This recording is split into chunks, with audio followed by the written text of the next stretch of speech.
अस्सलामुअलैकुम, मैं हूं सबा भट्टी और आप देख रहे हैं MAT20 न्यूज HD। आइए नजर डालते हैं आज की अहम खबर पर।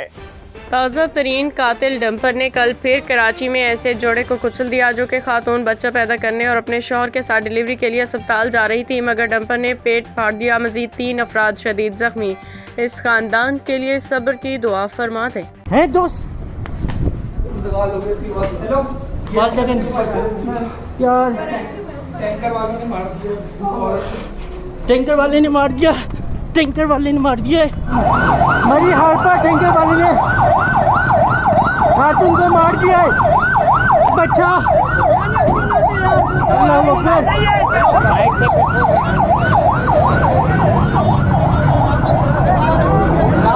ये मरी हाल के इलाके, यहाँ पर 2 अफराद हलाक हो गए और एक छोटा बच्चा, दो अफराद हलाक हो गए।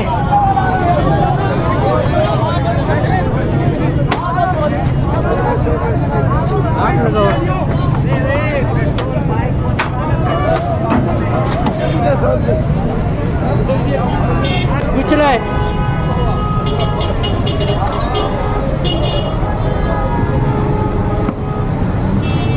ये मरी हाल का बस स्टॉप है। बहुत गंदा,